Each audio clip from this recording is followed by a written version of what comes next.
must do qurbani. The other rule is that qurbani cannot be performed before Salat al-Eid. If you did that, then according to the hadith, Allah's Messenger sallallahu alaihi wasallam said, then the person must repeat the qurbani. So those who did not do qurbani, then they will do afterwards, and those who did before the Eid Salat al-Eid, then they will perform qurbani. They have to repeat the qurbani after they have performed the Salat al-Eid. Some more mukhtasar masail. And qurbani must be performed in. So the Arabic matan for this hadith is that man dhabaha qabla salati falyathbah sha'tan makanaha.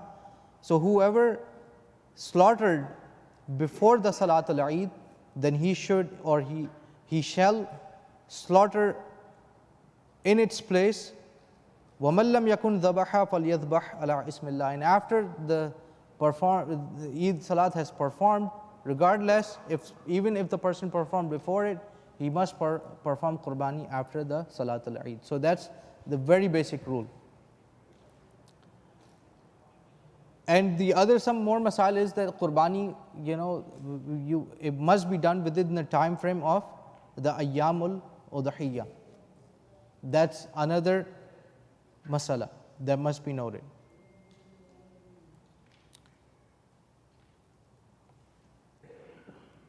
Allah's Messenger sallallahu alaihi wasallam, according to the hadith, he sallallahu alaihi wasallam, he says, and this is from Sunan Ibn Majah, that the one who has the wus'at, he has the capability of doing the qurbani, and even then he does not do qurbani, then he should not come near the Eidgah. Or Eidgah is the place where Eid Salat is being performed. So Allah's Messenger sallallahu alaihi wasallam strictly, he said, if someone has the capacity to do it and he doesn't do it, then he should not even come close to the Eidgah. So this is the importance of the sacrifice and udhiyya. Now, before we actually, Hazrat, what time we're starting the namaz? 9 o'clock. Okay. So before we start the namaz, let's go over the tariqah of the namaz, the way of the namaz. Salat al-Eid is done with 6 additional takbirat, like we always do. And what we're going to be doing is, we're going to make the niyat that I intend to pray Salat al-Eid 2 rakahs with 6 additional takbirat behind this imam, behind our Imam Sahab. And Imam Sahab will say Allahu Akbar, and he will tie his hands and he will recite Sana. And then before he starts the tilawat, he will raise his hands, he will say Allahu Akbar, and he will drop his hands. And we all will do the same. We will say Allahu Akbar and we will drop our hands. So the first takbir, tie your hands, Sana will be recited, then Imam Sahib will say Allahu Akbar and he will drop his hands. And then he will say Allahu Akbar again and he will drop his hands.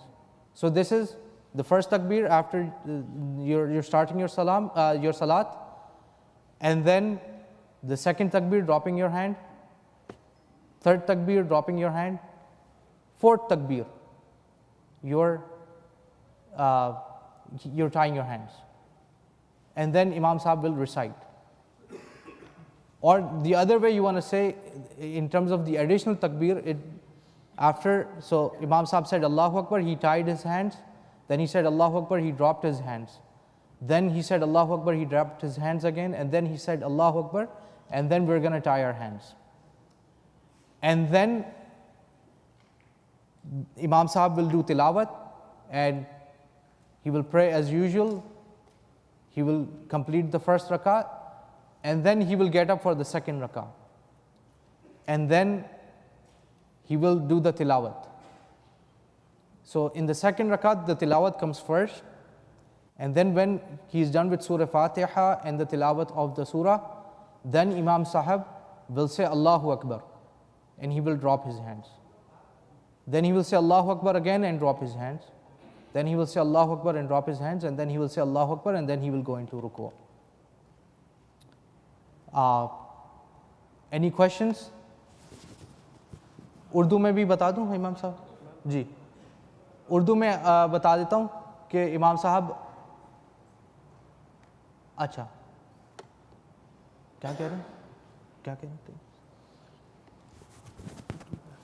اچھا امام صاحب آپ کو اردو میں بتا دیتے ہیں طریقہ، آپ کر لیں. مسجد کی مینجمنٹ بھی آپ کے پاس آ رہے ہیں، مسجد کے معاملات میں بھی آپ ذرا حصہ ڈالیے. جزاک اللہ. طریقہ نماز جیسے ہمارے مولانا صاحب بتا رہے تھے، اس میں 6 زائد جو ہے وہ تکبیریں ہوتی ہیں، ایکسٹرا تکبیرات ہوتی ہیں 6. تو ہم نیت کر لیں گے کہ 2 رکعت نماز عید الضحیٰ ود آل ایکسٹرا تکبیرات. تو پہلی تکبیر کے بعد ہم اللہ اکبر ہاتھ باندھ لیں گے اور ثنا پڑھیں گے، سبحانک اللہم و بحمدک و تبارک اسمک و تعالی جدک ولا الہ غیرک. اس کے بعد اللہ اکبر ہاتھوں کو چھوڑ دیں گے، اللہ اکبر ہاتھوں کو چھوڑ دیں گے، اللہ اکبر ہاتھوں کو باندھ لیں گے. 3 تکبیرات ہو گئیں. اس کے بعد میں تلاوت کروں گا اور پوری رکعت کمپلیٹ کریں گے. اور جب سیکنڈ رکعت میں سٹارٹ کروں گا تلاوت سے، اور تلاوت کمپلیٹ کرنے کے بعد اللہ اکبر ہاتھ چھوڑ دیں گے، اللہ اکبر ہاتھ چھوڑ دیں گے، اللہ اکبر ہاتھ چھوڑ دیں گے، اور چوتھی تکبیر میں ہم اللہ اکبر جب کہیں گے تو رکوع میں چلے جائیں گے. ٹھیک ہے. پھر اس کے بعد ہم نماز کمپلیٹ کرنے کے بعد خطبہ پڑھا جائے گا. تو خطبہ بھی آپ نے سننا ہے، کیونکہ یہ بھی سننا واجب ہے. یہ نہیں ہے کہ آپ نے فوراً نماز کمپلیٹ کی اور جناب مسجد سے نکل گئے. نہیں، ایسا نہیں ہے. کچھ دیر بیٹھیے گا، میں خطبہ پڑھوں گا. خطبہ پڑھنے کے بعد انشاءاللہ پھر ہم دعا کریں گے، پھر آپ لوگوں کو انشاءاللہ اجازت ہوگی. اللہ تعالیٰ سے دعا ہے کہ اللہ تعالیٰ ہم سب کی قربانیوں کو اپنی بارگاہ میں قبول و منظور فرمائے. یہ صرف قربانی نہیں ہوتی، یہ اللہ تعالیٰ کی بارگاہ میں ایک جو ہے وہ ہر چیز جو آپ کو سب سے زیادہ پیاری ہے، اس چیز کو اب اللہ تعالیٰ کی بارگاہ میں پیش کرنا قربانی کا نام ہے. صرف یہ جانور قربان کرنا اور اس کے بعد وہ اس کا گوشت کھا لینا اور ٹکا بوٹی کھا لینا، دس از ناٹ اے فیسٹیول نہیں ہے یہ کوئی. یہ عبادت ہے جو آج ہم نے کرنی ہے. یہ جو عبادت، یہ قربانی کرنی ہے، دس از عبادت. یہ آپ ذہن میں رکھیے گا. اور یہ سنت کس کی ہے؟ حضرت ابراہیم علیہ السلام کی سنت ہے. وَفَدَيْنَاهُ بِذِبْحٍ عَظِيمٍ. تو حضرت ابراہیم علیہ السلام نے اپنے رب کی بارگاہ میں اپنے بیٹے کی قربانی کو پیش کیا، اور وہ بیٹا جو منتوں سے انہوں نے مانگا اور دعاؤں سے مانگا، اور پھر جب اللہ تعالیٰ کی بارگاہ میں تو انہوں نے پیش کر دیا. یہ سارا قرآن پاک میں واقعہ رات کو بھی میں نے بیان کیا ہے. قرآن پاک میں یہ سارا واقعہ موجود ہے. آپ جا کر کے پڑھیے گا اور پھر تھوڑا احساس کیجئے گا کہ یہ قربانی کیا ہے. تو جب آپ قربانی پیش کریں تو اپنی ایگو کی بھی قربانی کریں، اپنی جو ایروگنس ہے وہ اس کی بھی قربانی کریں، اپنی وہ جو سیلفلیسنس ہے نا آپ کے پاس کہ میں یہ، میں وہ، میں کی، اس میں کی بھی قربانی آپ جو ہے نا وہ رب کی بارگاہ میں پیش کریں.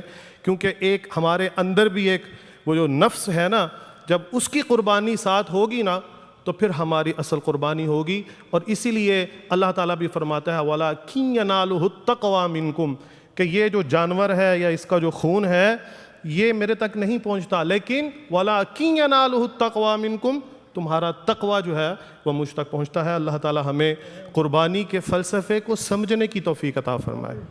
آمین کہیے اونچی آواز سے. اللہ تعالیٰ ہمیں قربانی کے فلسفے کو سمجھنے کی توفیق عطا فرمائے، اور صحیح معنوں میں اللہ تعالیٰ ہمیں قربانی کرنے کی توفیق عطا فرمائے.